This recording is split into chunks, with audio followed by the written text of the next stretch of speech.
खुलुमबाय बेयो बड'लेण्ड इंखं टेलिभिजन दिनै 22 आगस्ट 2025 मंगलबार खालि सानसेनि बरादखौ नोंथांमोननि खाथियाव लाबोदों आं सदानन्द दैमारिया।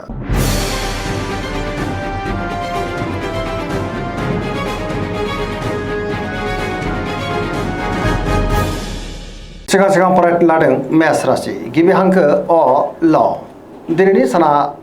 जोबोर मोजां गोसोखौ दिनै जोबोर गोजोननाय मोनगोन सोरजोंबा बाख्नायजानोबो हागौ गुबुननि थाखाय दिनै गोबां मोजां खामानि मावनानै होनोबो हागोन गोसोनि साननायफ्रा दिनै मोगथाङाव जाफुंनोबो हागौ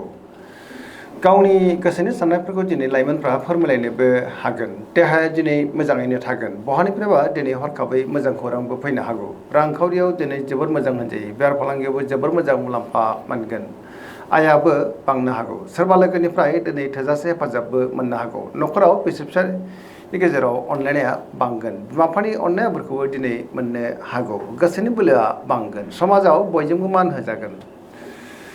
बहानिफ्रायबा हरखाबै मोजां खौरांबो फैनो हागौ फरायसाफोरा दिनै फरायनायाव गोसो दुंखांगोन आरो मोजां फिथाइ मोननो हागोन धोरोमारि बिथिङावबो दिनै गोसो दुंखांनो हागौ पजिटिभ एनार्जिनि गोहोम गोग्लैगोन सरासनस्रायै दिनै साना जोबोर मोजां आरो मोजाङैनो बारग'लांगोन।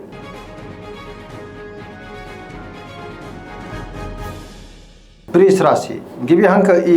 उ ब दिनैनि साना जोबोर मोजां गोसोखौ दिनै जोबोर गोजोननाय मोनगोन बहाबा दावबायनो एबा हान्थिनो खाबु मोननो हागौ आरो मोजाङैनो हान्थिनोबो हागोन गोसोनि साननायफ्रा दिनै मोगथाङाव जाफुंनोबो हागौ बेफार फालांगियाव दिनै जोबोर मोजां होनजायो मोननो गोनांखौबो दिनै मोननो हागोन रांखावरियाव मोजां आयाबो बांनो हागौ गोबां धोन आरजिनोबो हागोन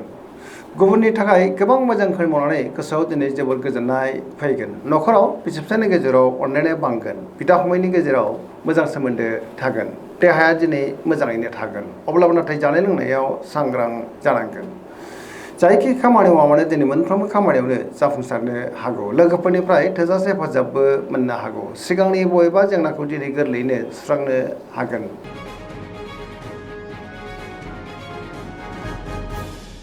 मिथुन राशि गिबि हांखो क स दिनैनि साना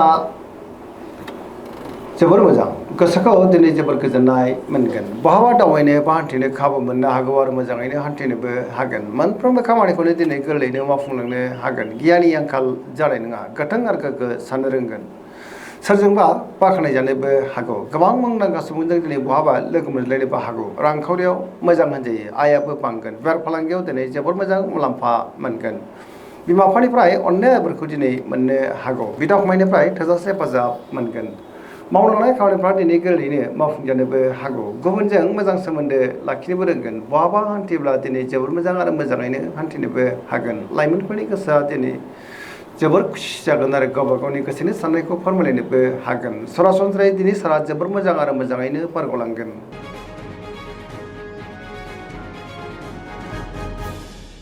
कर्कट राशि गिबि हांखो ड ह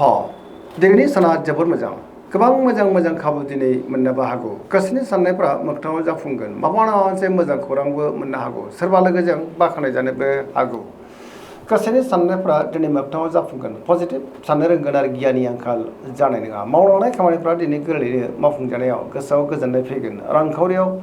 मोजां होनजायो बेफार फालांगियावबो दिनै जोबोर मोजां मुलाम्फा मोननोबो हागोन गियाननि आंखाल जानाय नङा गोथों आरो गोग्गो साननो रोंगोन सोरजोंबा बाख्नायजानोबो हागौ लाइमोनफ्रा गावबा गावनि गोसोनि साननायफोरखौ दिनै फोरमायलायनो हागोन गुबुनजों मोजां सोमोन्दो लाखिनोबो रोंगोन पजिटिभ एनार्जिनि गोहोम गोग्लैगोन।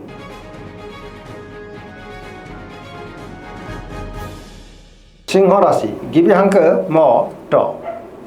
दिनैनि साना मोजां आरो गाज्रिनि गेजेरजोंनो बाबेनलांनो हागौ गोसोआव गोनो गोथो साननायबो फैनो हागौ गावनि गोसोनि साननायफोरखौ दिनै गुबुननो फोरमायनो गोब्राब जागोन नेगेटिभ एनार्जिनि गोहोम गोग्लैनोबो हागौ मावलांनाय खामानिखौ मावफुंनायाव माबा मोनसे हेंथा फैनोबो हागौ सोरबा लोगोनिफ्राय हेफाजाब लानांनोबो हागौ रांखावरियाव मोजां अब्लाबो नाथाय खरसाया बांनोबो हागौ बेफार फालांगियाव मोजां होनजायो गोसोनि साननायखौ गुबुननो फोरमायनो गोब्राब जागोन न'खराव बिदा फंबायनिफ्राय हेफाजाबखौ मोननो हागोन समाजाव मान मोनगोन अब्लाबो नाथाय गुबुननि थाखाय नाङा फाङा जेंनायाव गोग्लैनांनोबो हागौ देहाया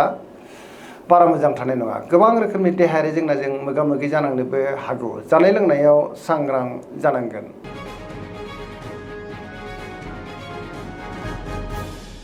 कन्या राशि गिबि हांखो प ट दिनैनि साना मोजां आरो गाज्रिनि गेजेरजोंनो बाबेनलांनो हागौ नेगेटिभ एनार्जिनि गोहोम गोग्लैनोबो हागौ गोसोआव गोनो गोथो साननाय फैगोन गावनि गोसोनि साननायफोरखौ दिनै गुबुननो फोरमायनो गोब्राब जानोबो हागौ गियाननि आंखाल जानोबो हागौ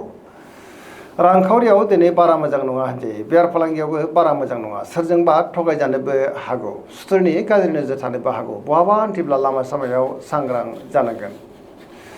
सोरबा लोगोजों रायखोमा जानोबो हागौ नेगेटिभ एनार्जिनि गोहोम गोग्लैगोन लाइमोनफ्रा गावबा गावनि गोसोनि साननायखौ फोरमायलायनो हागोन फरायसाफ्रा दिनै फरायनायाव गोसो दुंखांगोन आरो मोजां फिथाइ मोनगोन धोरोमारि बिथिङावबो गोसो दुंखांनो हागौ अब्लाबो नाथाय नेगेटिभ एनार्जिनि गोहोमबो गोग्लैनो हागौ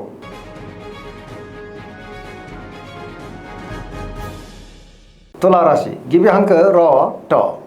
दिनैनि साना जोबोर मोजां गोसोखौ दिनै जोबोर गोजोननाय मोनगोन देहाया दिनै मोजाङैनो थागोन बहाबा हान्थिब्ला दिनै जोबोर मोजां आरो मोजाङैनो हान्थिनोबो हागोन गुबुननि थाखाय गोबां मोजां खामानि मावनानै होनोबो हागोन रांखावरियाव मोजां होनजायो बेफार फालांगियावबो दिनै जोबोर मोजां मुलाम्फा मोनगोन न'खराव बिसि फिसायनि गेजेराव अनलायनाया फैगोन समाजाव मान मोननो हागोन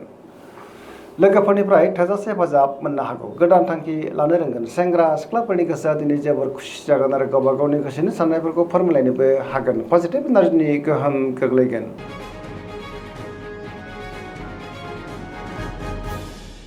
वृश्चिक राशि गिबि हांखो न स दिनैनि साना जोबोर मोजां समाजाव लोगो लेवा बांगोन गोबां मुंदांखा सुबुंजों दिनै बहाबा लोगो मोनज्लायनोबो हागौ गोथों आरो गोग्गो साननो रोंगोन बहाबा हान्थिब्ला दिनै जोबोर मोजां आरो मोजाङैनो हान्थिनोबो हागोन सिगांनि बबेबा आद्रा खामानियाबो दिनै मावफुंजानो हागौ लोगोफोरजों मोजां सोमोन्दो लाखिनोबो रोंगोन गोसोआव गोथों आरो गोग्गो साननाय फैगोन मावनो लानाय खामानिफ्रा दिनै गोरलैयैनो मावफुंजानायाव गोसोआव गोजोननाय फैगोन गुबुननिफ्राय थोजासे हेफाजाबबो मोननो हागौ गोसोनि साननायफ्रा दिनै मोगथाङाव जाफुंनोबो हागौ गोसोआव बोलो बांगोन समाजावबो बयजोंबो मान होजागोन बिदा फंबायनिफ्राय थोजासे हेफाजाब मोननो हागौ रांखावरियाव दिनै जोबोर मोजां होनजायो बेफार फालांगियावबो दिनै जोबोर मोजां मुलाम्फा मोनगोन देहाया दिनै मोजाङैनो थागोन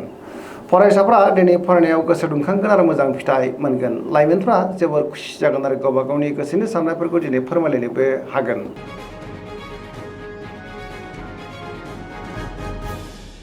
धनु राशि गिबि हांखो ध फ भ दिनैनि साना मोजां आरो गाज्रिनि गेजेरजोंनो बाबेनलांनो हागौ गोसोआव गोनो गोथो साननायबो फैनो हागौ गावनि गोसोनि साननायफोरखौ दिनै गुबुननो फोरमायनो गोब्राब जागोन माबा माबासे जेंनाजों दिनै मोगा मोगि जानांनोबो हागौ गोसोनि साननायफ्रा देबारनांगोन रांखावरियाव बारा मोजां नङा नाङा फाङा खरसाया दिनै बांनोबो हागौ मोननो गोनांखौबो दिनै मोननो गोब्राब जानोबो हागौ सोरजोंबा थगायजानोबो हागौ बेफार फालांगियाव सांग्रां जानांगोन खहा जानांनोबो हागौ समाजाव मान मोननो हागोन बहाबा हान्थिब्ला दिनै लामा सामायाव सांग्रां जानांगोन गुबुननि थाखाय नाङा फाङा जेंनायाव गोग्लैनांनोबो हागौ देहाया दिनै मोजाङैनो थागोन अब्लाबो नाथाय जानाय लोंनायाव सांग्रां जानांगोन फरायसाफ्रा दिनै फरायनायाव गोसो दुंखांगोन आरो मोजां फिथाइ मोनगोन सेंग्रा सिख्लाफ्रा गावबा गावनि गोसोनि साननायफोरखौ दिनै फोरमायलायनो हागोन अब्लाबो नाथाय नेगेटिभ एनार्जिनि गोहोमबो गोग्लैनो हागौ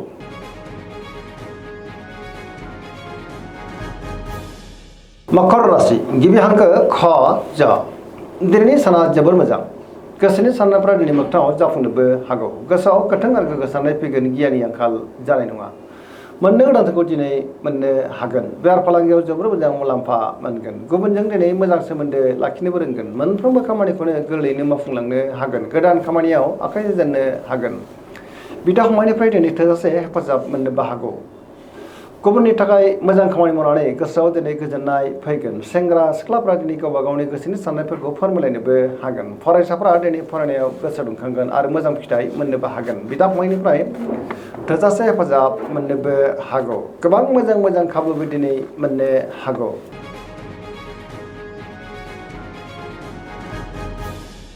कुम्भ राशि गिबि हांखो ग स दिनैनि साना जोबोर मोजां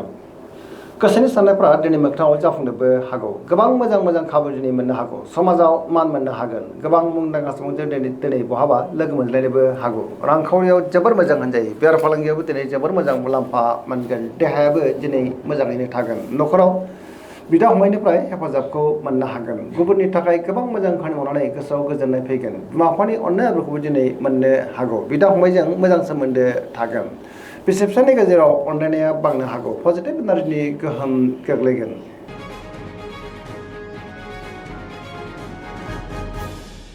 मीन राशि गिबि हांखो ड स दिनैनि साना जोबोद मोजां बहानिफ्रायबा हरखाबै मोजां खौरांबो फैनो हागौ गावनि गोसोनि साननायफोरखौ दिनै गुबुननो फोरमायनोबो हागोन पजिटिभ एनार्जिनि गोहोम गोग्लैगोन गोसोआव पजिटिभ साननाय फैगोन गोसोनि बोलोआबो बांनो हागौ सोरजोंबा बाख्नाय जानोबो हागौ रांखावरियाव दिनै जोबोर मोजां होनजायो बेफार फालांगियाव दिनै जोबोर मोजां मुलाम्फा मोनगोन न'खराव अनलायनाय फैगोन बिसि फिसानि गेजेराव अनलायनाया बांगोन सोरजोंबा दिनै बाख्नाय जानोबो हागौ लाइमोनफोरनि गोसोआ दिनै जोबोर खुसि जागोन आरो गावबा गावनि गोसोनि साननायखौ दिनै फोरमायलायनोबो हागोन धोरोमारि बिथिङावबो दिनै गोसो दुंखांनो हागौ सरासनस्रायै दिनै साना जोबोर मोजां आरो मोजाङैनो बारग'लांगोन दिनैनि राशि फरायनाय एसेनोसै जोबनायाव बेखौनो खावलायो जाहाथे नोंथांमोना सानफ्रामबो जोंनि बे बड'लेण्ड इंखं टेलिभिजनखौ नायबाय थायो आरो साबस्क्राइब खालामो लोगोसे लाइक खालामो आरो शेयार खालामो एसेनोसै गोजोन्थों